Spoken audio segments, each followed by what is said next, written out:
bagi intan kampus Sabah untuk mendapatkan input mengenai keperluan latihan di jabatan tuan-tuan dan puan-puan. Hadirin, sebagai percambahan ilmu sempena webinar pada kali ini, pihak Intan Sabah telah mengundang seorang coach dan trainer daripada Busy But School yang akan memberikan ceramah bertajuk Leading and Getting the Best from Your Team. Sebelum itu, izinkan saya memperkenalkan secara ringkas penceramah kita pada pagi ini. Puan Kathleen Mary Fernandez merupakan seorang facilitator, coach, trainer dan pengurus projek. Kepakaran beliau adalah dalam bidang culture alignment and change facilitation, leadership development, design thinking, team building, communication, presentation skills, and storytelling for impact. Beliau merupakan pemegang Bachelor's in Liberal Studies majoring in Mass Communication daripada Oklahoma City University, USA. Beliau juga merupakan Certified Professional Facilitator, Certified Masteries Practitioner Coach, and Certified Trainer. Di antara program yang pernah dikendalikan oleh beliau adalah Professional MC for ISC Malaysia Conference, Lead Coordinator and Conference Producer for Malaysian and Association of Facilitation Conference, and design and launch fully virtual international courses on e-workshops, networks, and design thinking. Tanpa melengahkan masa, dengan ini mempersilakan Puan Kathleen Mary Fernandez daripada Busy But School untuk memberikan ceramah beliau. Dipersilakan. Terima kasih Puan Majlina. Thank you everyone and selamat pagi. Selamat sejahtera and good morning of course to everyone here. Hi, good to see you.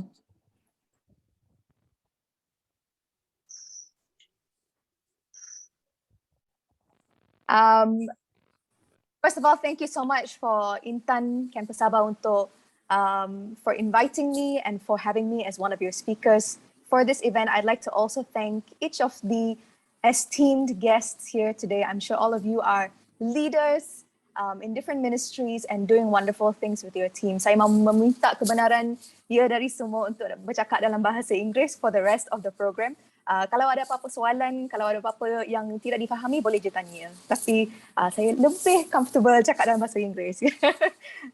So saya minta kebenaran and so I'm going to now convert to speaking in English fully. Yeah? And so I want to welcome you and thank you for joining the session on leading and getting the best out of your teams.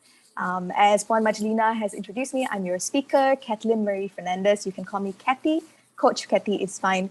And I've done lots of work in the areas of leadership, team development, and innovation development and culture. But before I get into, sebelum kita masukkan untuk, looking at the types of leadership and what can we do, I would like to share a story of how and what is so important about the way we lead, right? And what matters. So recently I conducted a design thinking based research. Saya gunakan cara-cara dan the process of design thinking untuk membuatkan research nak dapat tahu lebih how do we create more collaborative workplaces. Sebab sekarang kan we're all virtual, everything is online. Rasa macam kita kerja dengan laptop saja, kerja dengan screen saja, right? There's no interaction and kadang-kadang rasa macam I buat kerja seorang je lah, right? And so I was looking into this research and to set the context, Busy Butts, since we started COVID last year, we have done a lot of work in improving virtual meeting productivity, in working on team collaboration and organization culture, especially masa kita pergi virtual. So I thought masa I buatkan research ni, when I was doing this research, I thought that, I wouldn't gain any big insights or new understanding. But during my research, and this is especially with a multinational FMCG, I'm going to take that example. Sorry ya, saya nak minta. Kalau boleh mute.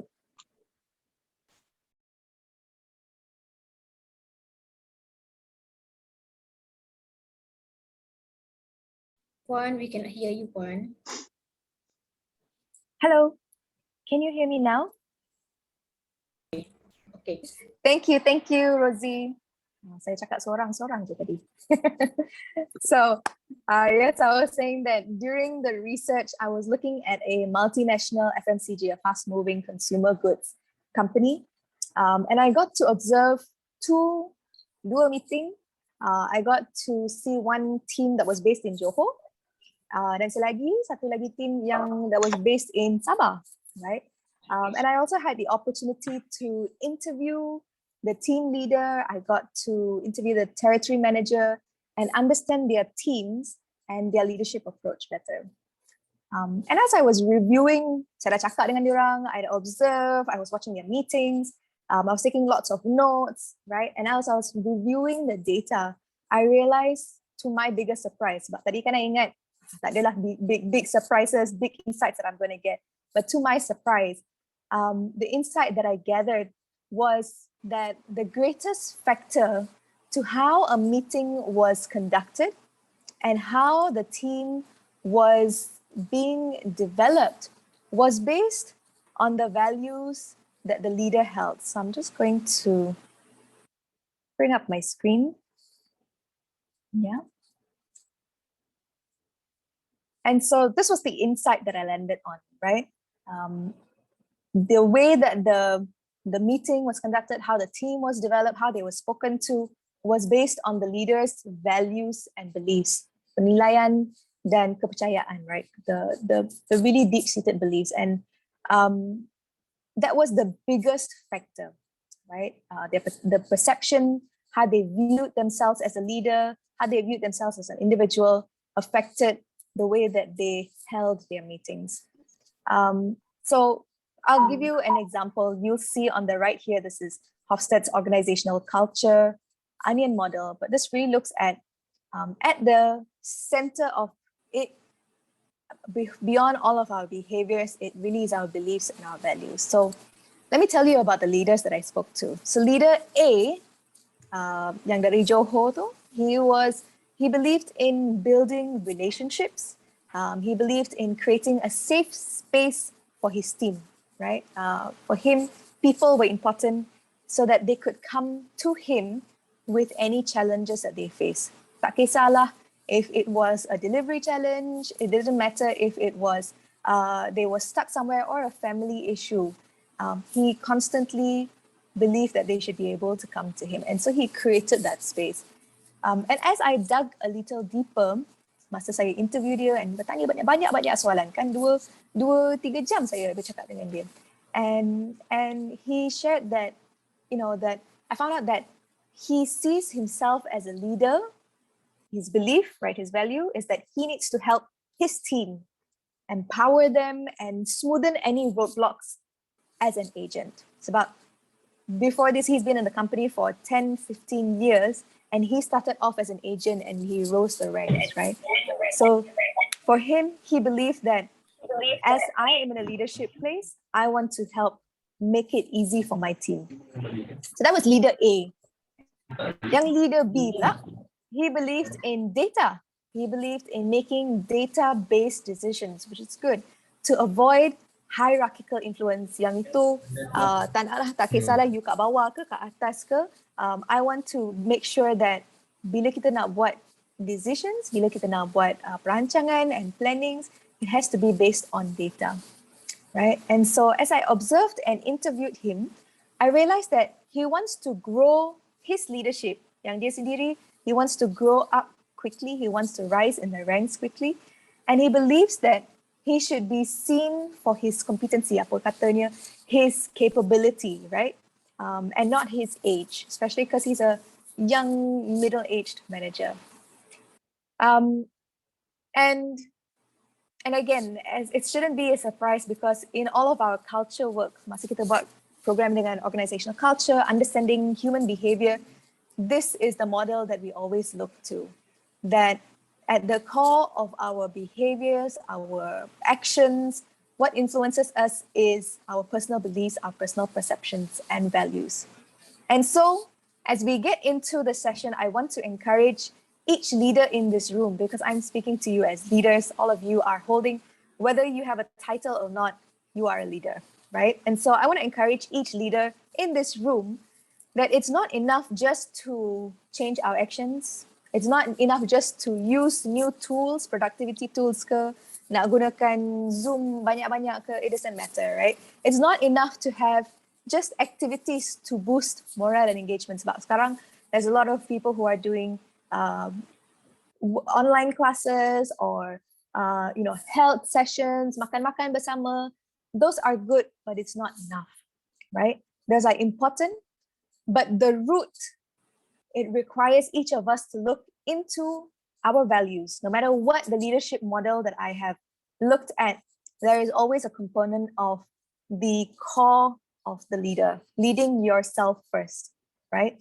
And that's what determines how we lead our teams, right? So that's just a quick story on what I was able to research and observe. Before I go into the session any further, I want to be able to walk you through the, hold on here.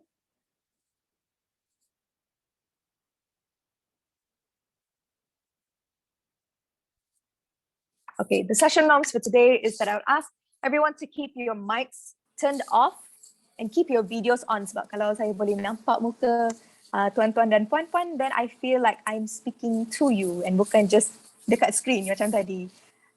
So I'm going to ask that you have your mics off and your cameras on.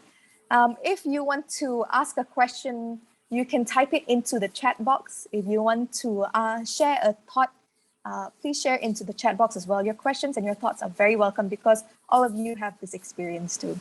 And if you are speaking, I would ask that you mention your name, katalah, hi, I'm Kathy, saya nak tanya, and then you proceed to ask, right? I'm going to ask that you have a notebook on hand, have a pen on paper, sebab, oh tak nampak, okay. So have a pen on paper on hand because there is some reflection, there are some activities that we will be doing in this session. So kalau tak ada sekarang, sila ambilkan kertas dengan pen, just a simple one will do, right?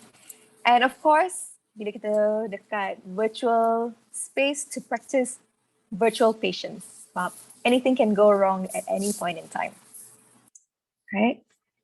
And I want to introduce now BusyBuds as a company. BusyBuds has worked with companies and individuals in over 8 countries: Malaysia, Singapore, India, Germany, Cambodia, Netherlands, Bangladesh, and Australia. And we've trained over 800 participants just in the period of 2020 to 2021, just in the virtual platform itself. And a lot of our programs are conducted in the change management, coaching, virtual facilitation, innovation, and transformation and leadership development. And BusyBuds does a lot of work. Our work involves working with individuals, working with teams, and working with large organizations for their growth. We want to improve processes, people dynamics, and organizational systems. We do this through, again, all of the programs that I mentioned before. We work with partners in the industry across the international sphere. So we have partners from India, from US, from Singapore, who all come together to deliver programs together. And alongside this, we also do a lot of work on building a community of trainers and coaches. We want to help create a space for conversation and dialogue sebab bila kami bercakap dan we share our ideas, that's when things can start to move. And we've done a lot of work online. And it just, out of 8 out of 10 people are always having their cameras on and engaged throughout the entire session. So that's just BusyBuds in a nutshell. And of course, you know me, I'm your facilitator. But now that we have gotten to know BusyBuds a little bit, you've gotten to know some of the background of the research and the work that we've done, I want to ask you, right, based on that story that we spoke about earlier, I want to know from you, what are the values and the beliefs that you want to have, that you feel is important and you want to include in your leadership kit? right? You may already have existing values, which are very great, but what are some of the things that you want to add on? And so I'm going to share some examples on the slide here. And what I'd like to ask each of you to do is to just choose your top 2 desired values. What are the values that you would like to have? Yang baru, yang nak tambah baik, right? So I'm going to ask if you can add it into the chat box. Just pick 2 out of this list. I'm going to give you some time to read it. And once you've read it, you can add it into the chat box.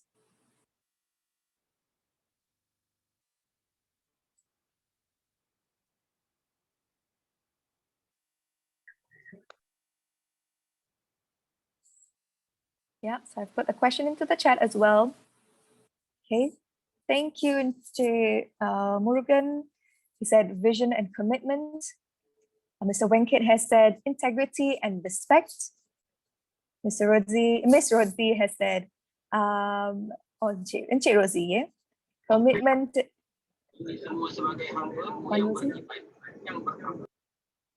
Commitment and dedication. Roslia has said passion and patience.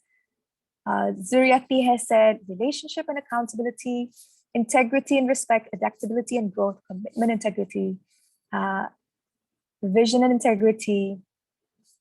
Very nice. So I do see a lot of themes, which is integrity seems to be one of the highest. Respect is another one that is banyak yang disebut dalam chat. I also see commitment, right? Commitment isn't something that we usually think about.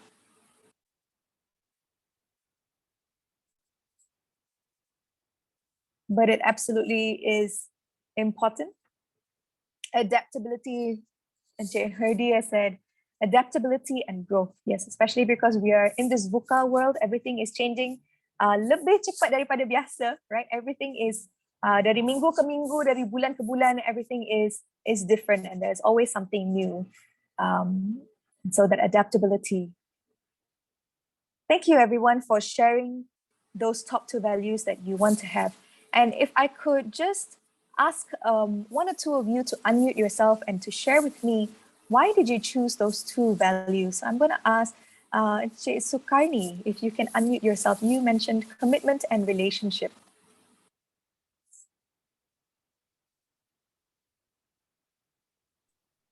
Very good morning. Hello. Hi, Puan Sukarni. Yes, thank you. Yes, Miss Catherine. Yeah? Yes. Okay. Memilih untuk komitmen and relationship. Kenapa? Sebab komitmen ni kita perlu mengutamakan tanggungjawab untuk setiap tugasan yang kita tanggungjawabkan. Itu satu. Dan yang keduanya, relationship ni adalah perlu untuk kita mencari satu kesinambungan kerja yang berterusan. Maksud saya continuously teamwork. Jadi relationship is very important untuk menjayakan satu-satu komitmen tugasan. I think that's all. Thank you. Thank you, Puan Sukarni. Very, very nice to hear you. I'd also like to hear from Encik Fadzil, Muhammad Fadzil bin Zikiri. If you can unmute yourself and share why commitment and patience are the 2 things that are important to you. Yes, thank you. First of all, commitment and patience. I'm choose these 2 because of commitment.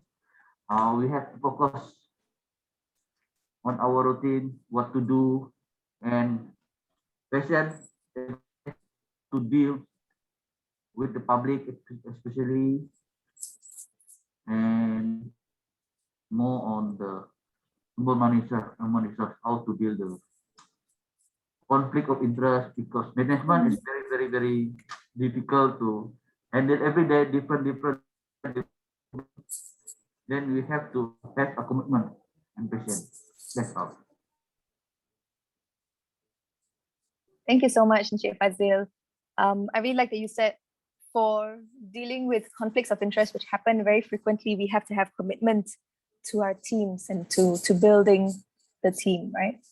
And I'm going to ask one more person to share I'd like to call Encik Morgan because you were the first person to speak. You mentioned vision and commitment. Could you share a little bit about why those two are important to you?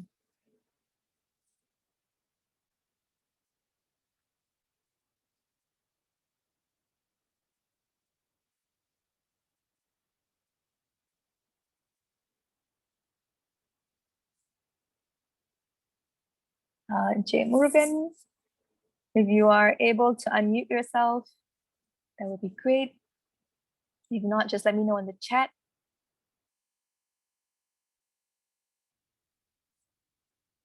Okay, then I will move to Wenkit. Wenkit, you were the second person to respond. You mentioned integrity and respect. If you could unmute yourself and share why those two things.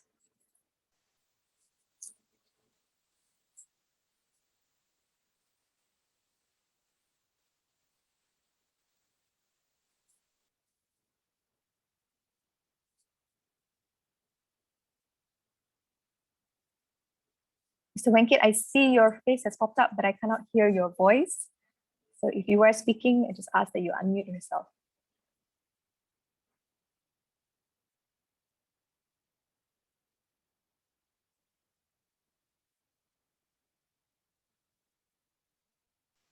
Hi. Can you hear me? Hello. Yes, I can hear you now. Yeah, thank you. I choose integrity because I feel that these values is absolutely very important as being a leader.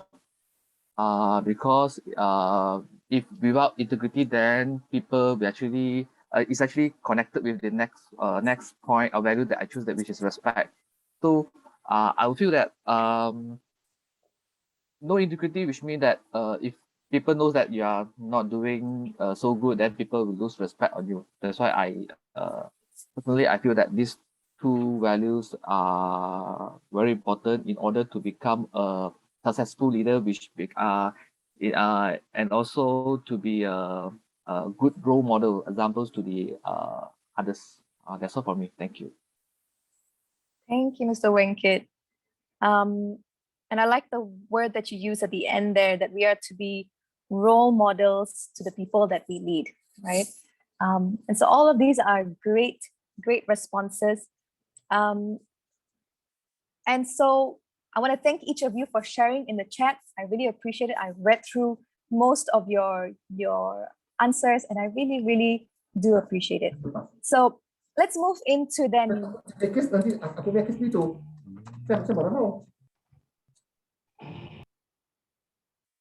So let's then move into what are the things that we need to be aware of when we're building strong teams, because it is important that we look at our values, but then how do those values go across? What is required of us as leaders to make sure that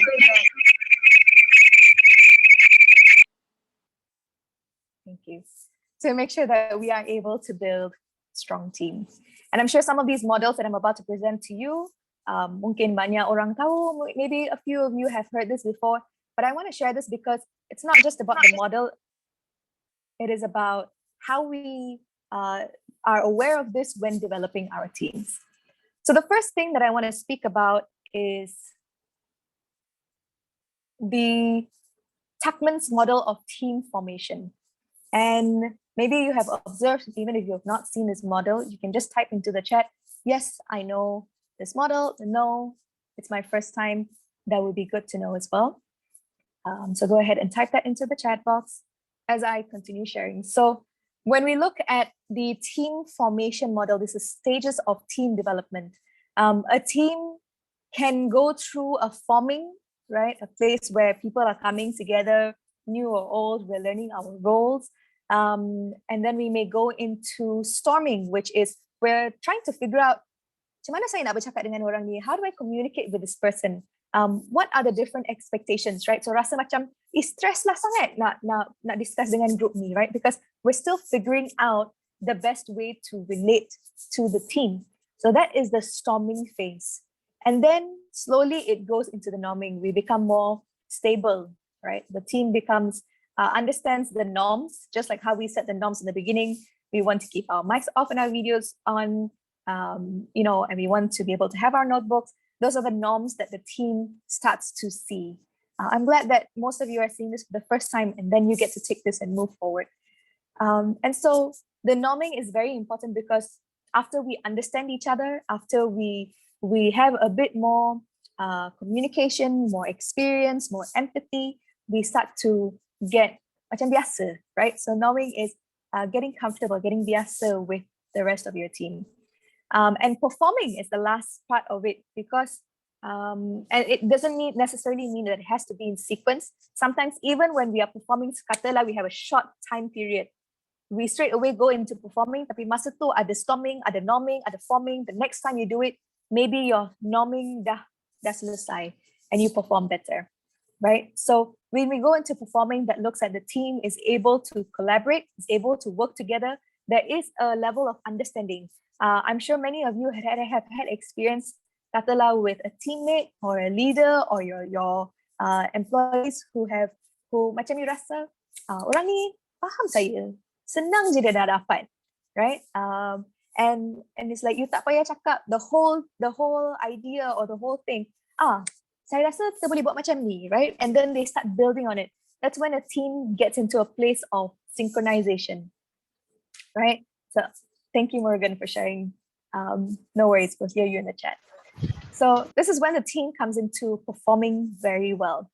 And one thing that I want to share in this stage is it's not just about the stages that we go through. It doesn't just mean that you have an old team that's selesai. Every time a new person joins the team or an old person leaves the team goes through a restructuring of its dynamics and its development. I'm sure you have felt when orang baru masuk dalam team tu, it's like, dia tak faham lah sangat, dia masih blur sikit, and we may react or respond to them differently. So we need to be aware of how the dynamics in the team changes every time a new person, a new situation, or an old person leaves and enters the space. And this can be unsaid. Mungkin kita tak bercakap pasal ni, maybe we don't see it as obviously, but we as leaders especially, we need to be aware of what is happening. Because some person in your team, let's say a very tenured person in your team leaves, and now the burden is on the rest of your team.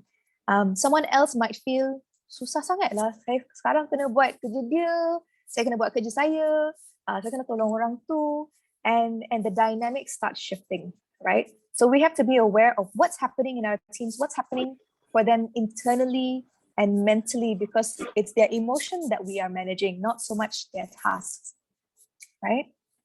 So that's the first model that I want us to keep in mind and be aware of as leaders.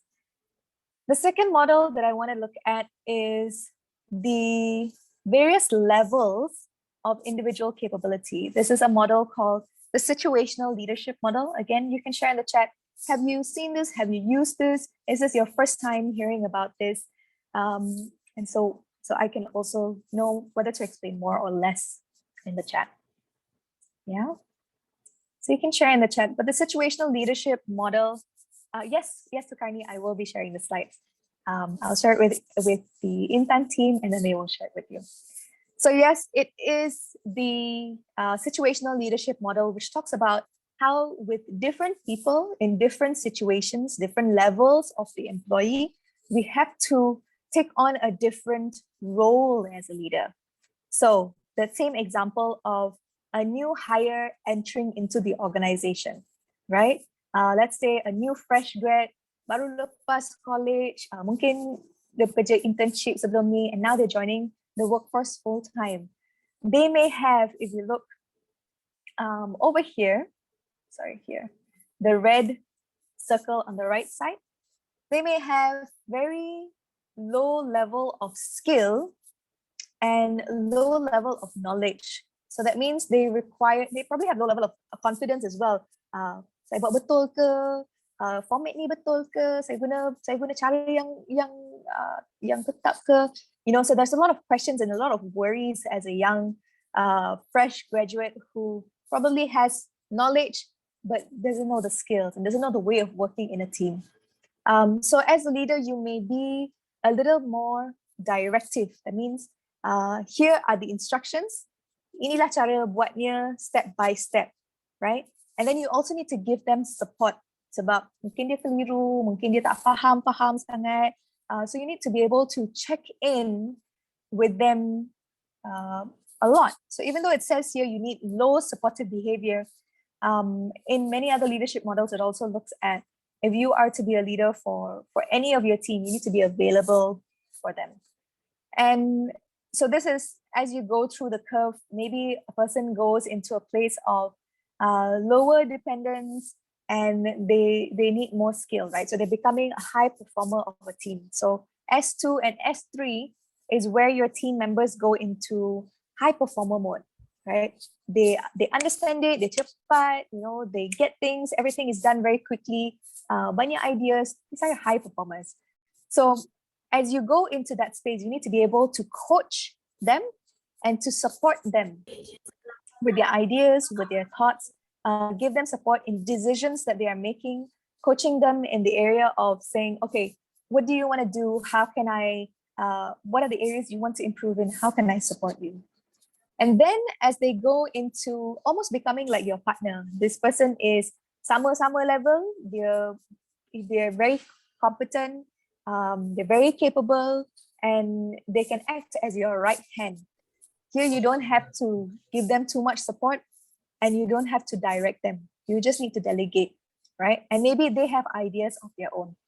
So it's not just enough to have a leadership value or leadership skills. We need to know how to adjust our approach to people based on where they are, based on the type of support and the type of leadership that they need. So as a leader, you will put on many, many hats. You need to one day put on the hat of a coach, the next day put on the hat of a mentor, the next day put on a hat of a director, the next day put on the hat of just a supporter and a cheerleader, right? So there is no, if we look at, whether it's Ken Blanchard's leadership, whether we look at John Maxwell, whether we look at even some Asian philosophers, it is about being able to adapt and change the way we approach our team, right?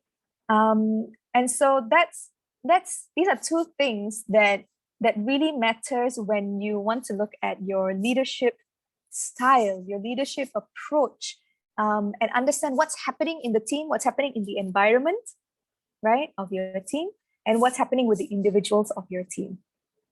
So you need to, there are three main levels. There are more than this, but you need to be able to lead yourself. You need to be able to lead your team as individuals and as a team. And you need to be able to lead the environment, what's happening around the team. Maybe there is a new pengarah that has joined, that changes the dynamics. Maybe there is a reshuffling of the departments and someone has to go to a different place. They have to take on different roles. That changes the dynamics of the team. And that happens especially a lot in government agencies, right? We're constantly on a rotational basis. So all of those things affect the way we lead, affect the team, and affect the way that we want to develop our teams and get the best out of them. So now that we've covered these two models, I can also show you, but what I would like to ask you to do is on your piece of paper to reflect and to write. You can also write this in the chat box, that's okay. If you want to write it in your notebook, which level of team development or formation is my team in, your own team, right? So that is this model. Are they at the forming? Are they at the storming, norming, forming stage, or between a combination? Which level is your team at? And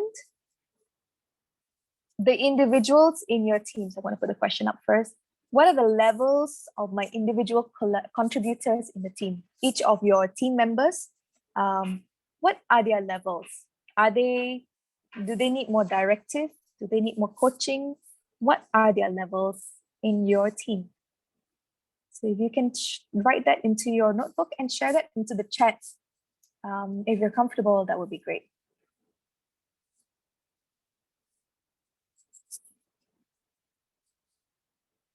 So the question is, what level is the team development or formation, what is my team in, and what are the levels of my individual contributors. You will have a combination of levels of your team.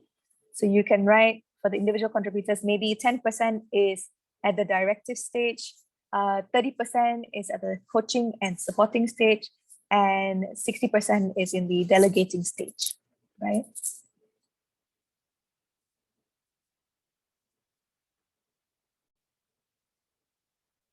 So I'm going to ask if you can share in the chat box.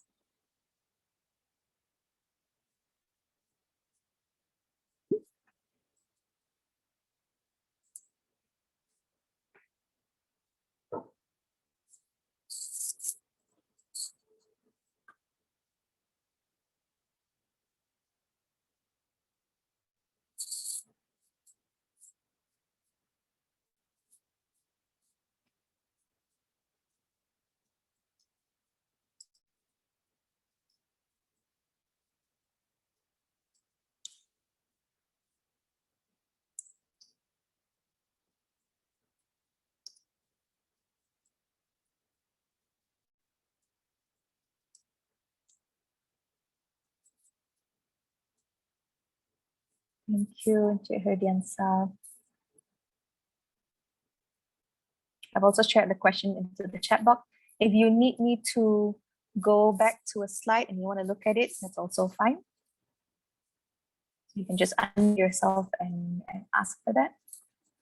Yes, Encik Raja Sharil, I will be sharing the slides. But I also ask that you participate in the session so that the discussion, the thoughts stick better. Encik Muhammad Abuza has shared team is in the forming stage, and there's a combination of coaching and directing of your team members. Thank you.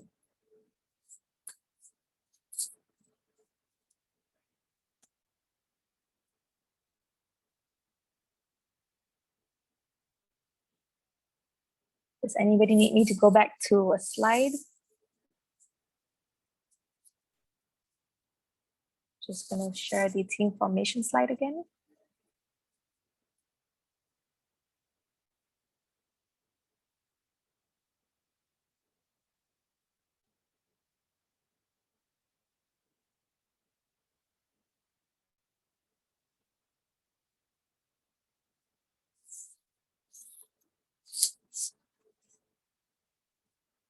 I'd like to see more responses in the chat box.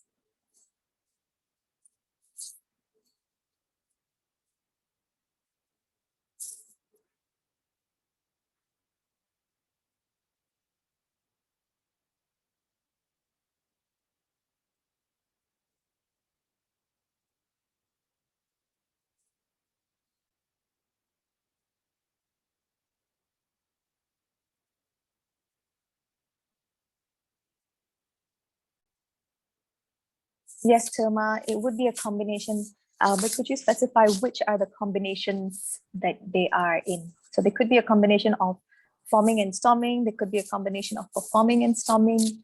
Could also be a combination of coaching and delegating, like Lisa has just put. So our team is never fully, never always, or doesn't have to always be fully at one stage or the other.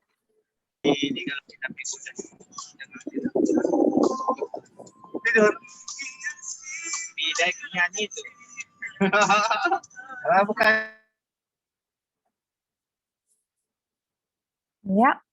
Okay. Very nice. Thank you, Murugan, for sharing. Team is at the norming stage. There's 20% for supporting, 60% coaching, and 20% directing. Yes.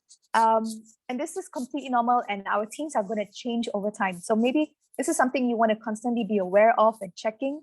And we do a lot of collaboration work. So we work with multiple teams over the year. We're working with at least 6 different teams on a collaboration basis. So we go through this process of forming, storming, norming, and performing very, very frequently, right? And sometimes it's easy to get into the performing stage. Some people, you take more time in the storming place. And so it depends on the team. It depends on the people in the team. And so it's completely normal and completely fine. I see more responses. Thank you, Saira. Thank you, Zuriati. It's a combination of storming and norming, individual contributors. It's got a good mix. Very nice. Thank you. Okay. And so I really love that you shared that, Fauzi. In a group, there should be a sense of love, sincerity, concern from the nature of the group leader, cooperation, and not just the direct. Absolutely. Sometimes we may need to direct for people who are unskilled or don't have that knowledge just yet. And that directing doesn't mean we are a communist in that sense. We're just helping to make things easier, step by step. Some people might need step by step. Some people don't need your support at all. But absolutely, at the heart of it all, as leader, is our love, our sincerity, our concern for the team. And so we want to look into how might we leverage on the strengths of a team, because it's not just important to know what the team goes through, but we want to leverage on their strengths, right? And so I want to share the definition of team and work separately. I know, Sukari, you mentioned how relationships are so important to build teamwork earlier in the first half. So I want to talk about teams. Teams, the definition is a group of people who have different strengths, but they rely on each other to achieve a shared goal. So even if we look at a football team, a basketball team, even a badminton doubles, they have different strengths, but very good, and they rely on each other. So there is a level of collaboration, there is a level of cooperation that is required. You can't do it alone as a team. And then the work part is an activity that involves a physical or mental effort done in order, again, to achieve a purpose or a result, right? So the key value here is focused and purposeful activity. Work isn't just about buat kerja just for the sake of it. We're not just, clicking and moving our mouse or writing a document for the sake of it. It is done in order to achieve a purpose or a result. So teamwork together means a group of people who have different strengths, who collaborate together and do work together to achieve a shared goal with purpose, right? And so are we aware of the strengths of your team? Are we aware of what is required? So for higher team engagement, that's why we're here, right? We want to learn how to get the best results from our team, to engage them better, to leverage and get the best out of our team. We need to know their strengths as an individual and how it comes to play in different situations at work. So this Gallup research was done. So the Gallup is the Gallup Institute, and they were talking about how when predicting engagement and performance of the team, a team's awareness, just dapat tahu saja, this is not even working with it, just the awareness of their strengths is more important than the specific composition of their strengths. That means just knowing your strengths as well as the strengths of your teammates leads to higher engagement and performance. And why is this? Because when we know the strengths of ourselves and our teammates, we know what to use when, we know which person to rely on more during what situation and what type of work. And so this increases the confidence in ourselves, in our team members. This encourages collaboration, that we need to tap into each other, because kita bukannya bekerja seorang-seorang yet. And we need to purposefully use the collective strengths. As a team, we cannot be an individual. It's not just 2 or 3 people, but the whole team coming together and playing a part. In theater, we say no part is a small part. Dalam theater, there is no one person, whether you're a backstage manager, whether you are just a sound engineer, whether you are the background, the prop kat belakang-belakang tu, no part is a small part, because everyone has a role to make sure that the show goes smoothly, right? And so by encouraging teamwork and recognizing the quality of the work, the team gets to really, these are some of the results that they've done in their research. They noticed that there was lower absenteeism, that means dirang tak ponteng. right? Tak ambil MC banyak sangat. It reduced by 41%. There was lower turnover. People stayed in the company for a longer period of time. This is especially for companies yang there's constantly people leaving. We see this in a lot of tech companies now. And then there is an increase of productivity. That means they were spending better time working more focused, more efficiently. There was productivity increased by 17 to 18%. And hold on. And of course, the profitability. That means all of you as a unit have a business result. Even though you are not using the money, there is a business result that you are driving towards for the organization, right? And so when we look at building all of this, it really builds that culture of the team. And a team experiences greater emotional loyalty. That means earlier you were saying the commitment, we were talking about the integrity, we were talking about teamwork, we were talking about relationships, we were talking about trust. And all of these matter because we want our people to be. Hello? Yes, we want our people to be loyal, not just to the organization or to the team, but this loyalty here means that they are able to feel as part of the team and that they want to do the best for the team. The other two are trust and teamwork, right? These are two things that builds the team culture. Again, remember that onion model that we spoke about at the start, right? At the core of it, we want to make sure that their trust, their values, their loyalty is held here. That's when outside they behave as such. So my encouragement to you would be to start dialogues with your team. Get to know their values, their beliefs, their strengths. It's you need to lead yourself, understand your values and beliefs, but also know the values and beliefs of your team. And this is so important because in working with our teams, it's not just about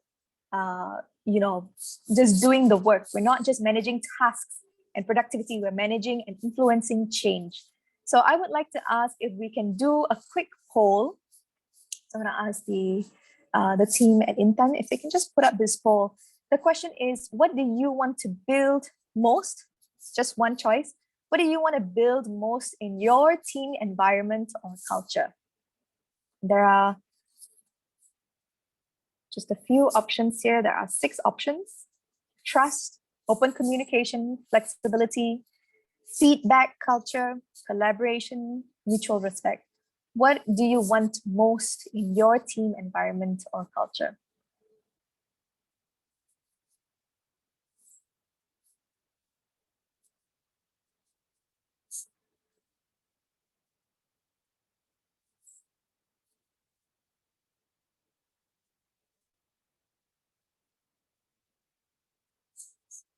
Thank you, Mr. Morgan.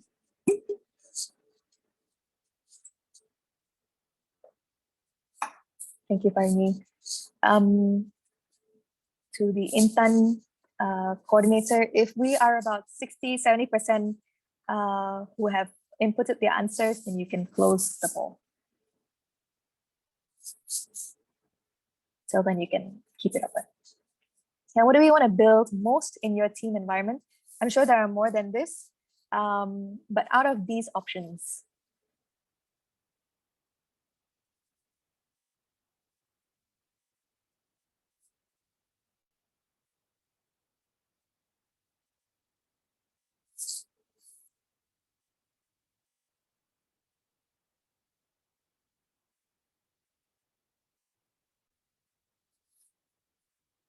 thank you.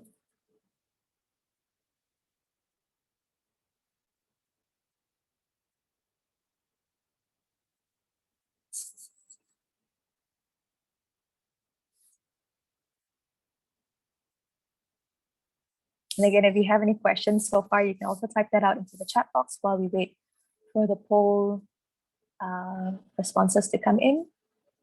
Any thoughts, any questions, feel free to drop it in.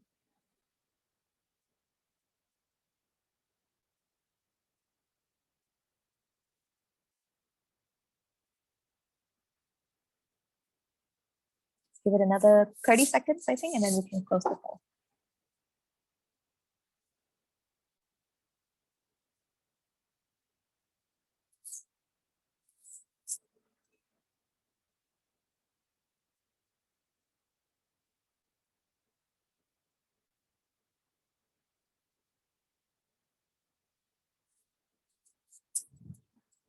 Great. I think we can close the poll, and if you could just share the results.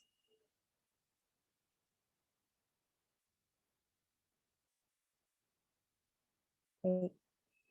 So we do see that the majority is trust. A lot of you want to build trust. Open communication and collaboration are the top 3 values that have been answered, right? And trust takes time. I'm sure we know the trust equation. If not, that's something you can also Google and have a look at. The trust equation talks about building credibility, reliability, and intimacy together as a team. And that should be more than your self agenda. So when trust is built, when people can see that you're credible, you're reliable, and that you share deeply, that intimacy means that you're able to understand them and have open, deep conversations, right? Not just surface level, not just hi bye, ada makan ke sudah, right? Intimacy gets built when we have deeper conversations. And that has to be more than our own agenda, more than us wanting to take the spotlight or always be right. As leaders, that's how we build trust. And I don't have that in the slide here, but I will just share the name into the chat box. Yeah. Very nice. Thank you, everyone. So now this comes to what can you do as a leader? We also have to remember that with all of the individual strengths, that we are not saying that people are rock stars, right? They're not meant for high performance or excellence in every category. We know the saying, jack of all trades, master of none. And that's a foundational truth in understanding high performance. We can't be on top all the time. We're constantly going up and down, and that's important. So we need people who are stars, not just well-rounded, right? You can't be a star in every area, but we want to have T groups. T groups are groups that come from different backgrounds, different skills, and every area has a star performer, right? Every area has someone who's really, really good at it and is able to bring the team forward. So your team should be made up of those individuals. So when we look at what can you do, again, remember that your title gives you some level of authority, but it's leadership does not mean a position or a title. Leadership is a role of influence, and you can influence either positively or negatively. And leaders are agents of change. So I just want to share some trends and topics that are emerging. Yes, please share the question in the chat. So trends and topics that are emerging in the, especially the Malaysian context. We of course work with many international people, but I think these are the things that I've observed in the Malaysian context and with many journals to support this as well. So there are leaders who want to build their personal vision and their mastery. They want to understand themselves better, understand their goals better, and so really hone their leadership. We're also looking at creating hybrid workplaces. As leaders, we need to manage this change because we're not just working dekat rumah sahaja, or we're not just working in the office alone. We need to have that hybrid workplaces because who knows how long COVID is going to be around, sadly. And also, there is digital transformation and culture change. We have design thinking and innovation, and giving and receiving feedback is one of the highest things because a lot of times we don't know how to communicate feedback in a way that is supportive and helpful to people without it feeling like stress or like a judgment, right? And so the things that you can do to start is to clarify your values, the values of your teams. You've already started on this in this session. Get to know the team's strengths, right? Be able to redesign some meetings. We want to experiment, to try different ways of working and different ways of running our meetings, because it shouldn't be just looking at the screen. We should look at collaborating. And so here are some tools that are available to help you do that. So in clarifying your values and your teams, of yourself and your teams, we can look at a core values bullseye framework. You can also go for coaching, team coaching, and really build your team. Getting to know your team strengths, there is the Gallup-Clifton strengths, which looks at your strengths, your top 5 or top 10 strengths. And strengths here don't just mean good, right? Because sometimes we overuse strengths and then that becomes unhelpful, or we underuse our strengths and that's also unhelpful. And a platform that we would greatly suggest is Mural. Mural is a platform where you can get everybody's ideas on sticky notes or on a board, macam flip chat dalam classroom, where everyone can write down. Mural acts like that platform. So these are just some suggestions if you are looking to start experimenting. And so I know we are at the end of the session. It is 11 o'clock. We're just going to quickly go through these last ones. And I want to encourage you that it is in your hands. It is not impossible. As leaders, we are constantly growing. Just because we have the title of leader doesn't mean that we have arrived. Doesn't mean that kami yang best sangat, kan? We're always learning. We're always growing as leader. So I want to ask you in the chat to type in what is one takeaway for you? What is one concept, idea, one thought that you take away from the session? And what is one action that you want to try or experiment with? So you can type that into the chat. I'm also going to look at Sukarni's question as well. What is one key takeaway and one action you want to try? And even if you answer just one of it, that is okay.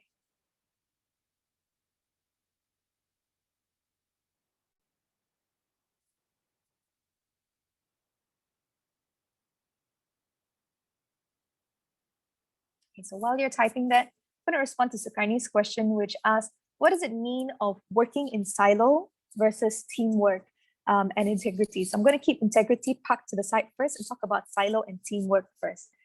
Silos is when we believe I can do it myself. This can happen at an individual level. This can also happen at a team level. This can also happen at department levels within an organization. So silo just means the team or the individual works alone. So orang sahaja, right? And they're not collaborating. They're not seeking for support. They're not asking questions. They want to do everything on their own. And teamwork is where we really get to understand that you can play different roles, katalah finance department ke, the HR department ke, or even the events department. We all come together, we're all collaborating to make something happen, right? It is not that the finance department doesn't want to support the HR or the events department. They're probably looking at the company agenda. And so getting to understand the finance department on why the budget is so small, or proposing to them, actually it needs to be bigger because this is the impact that happens. That's where teamwork starts happening. Because if we work alone, we will only achieve probably 30-40% of what is possible. But when we start to understand people, when we start to go outside of our area of work, out of our area of our team, out of our department, we start to understand the organization as a whole. And as leaders, we are leading ourselves, we are leading people and relationships, and we're building the organization culture. No matter what department you're in, no matter what leadership role you're in, you're building the organization culture. And I hope that answers your question, Sukarni. And in terms of integrity, I think it's just our belief of, if I say something, I will do something, keeping to our word, to be able to also know that we are holding our values. Bukan saya kata satu and saya buat benda yang lain, right? That means we don't have that integrity. That means we say, I believe in building relationships, but then we go and we're always judging our people. We're always telling them you're wrong, right? That shows that your values and your actions don't align. That's when we lose our integrity.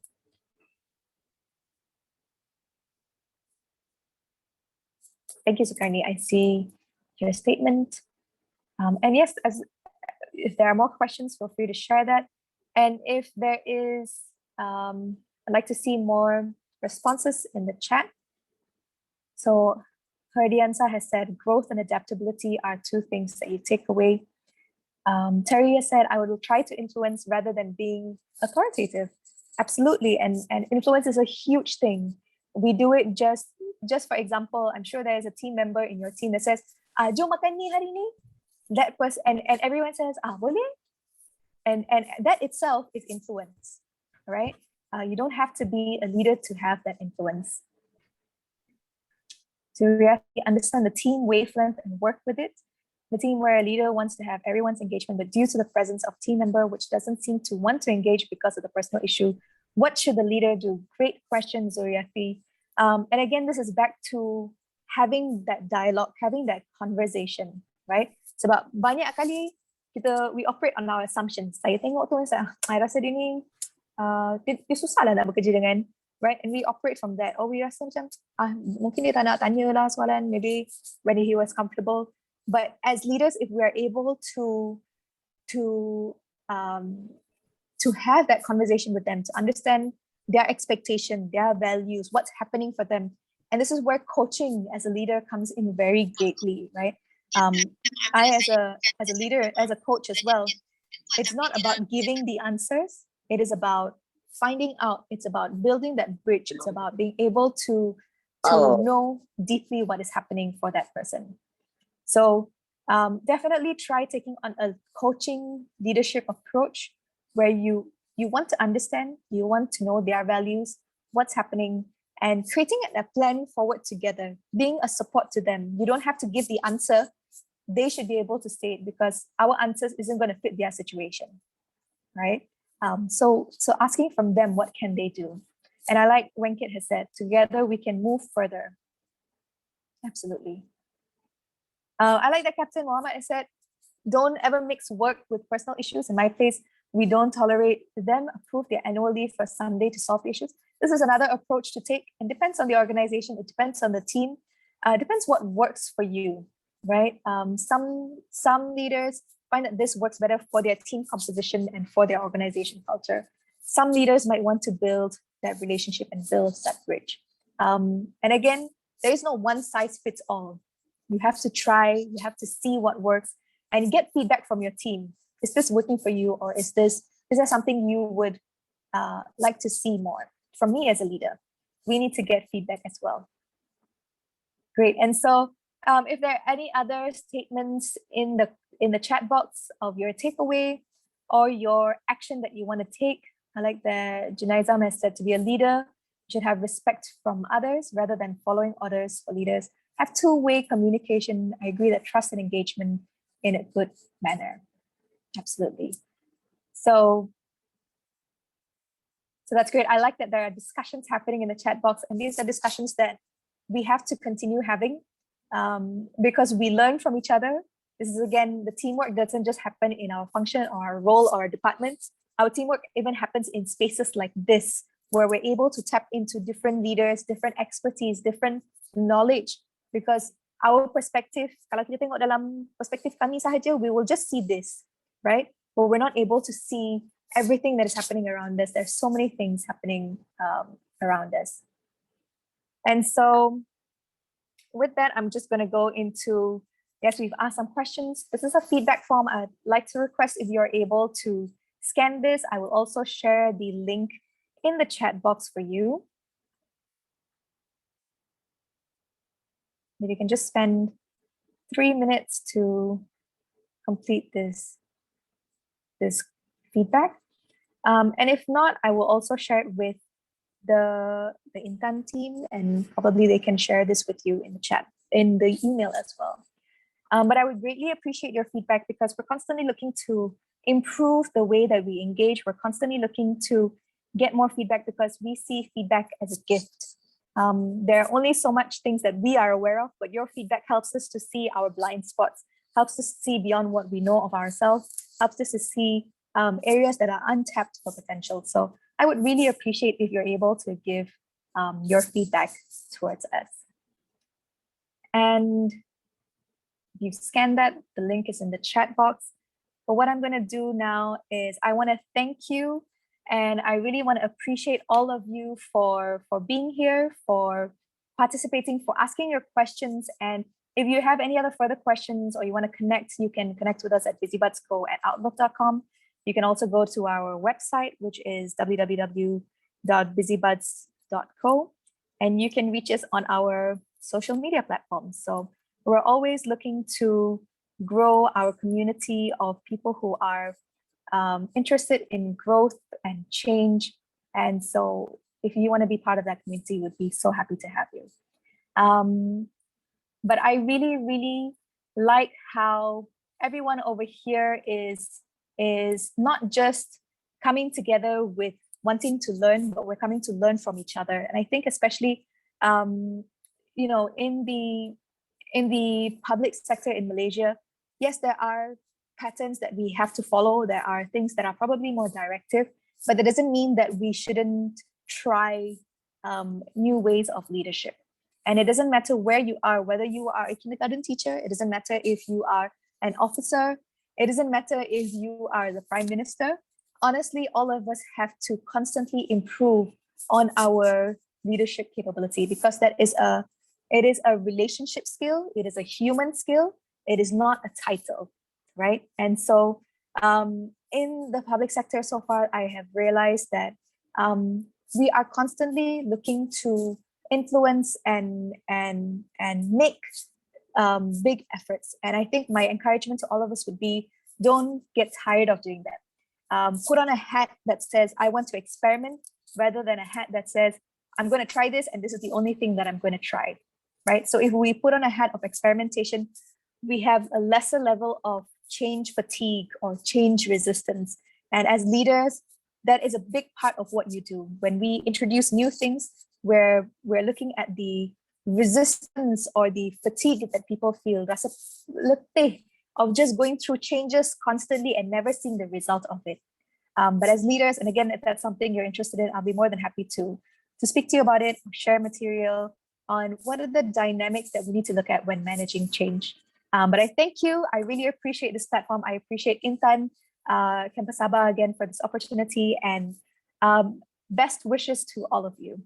Take care, everyone. Handing it back to Puan Majli now.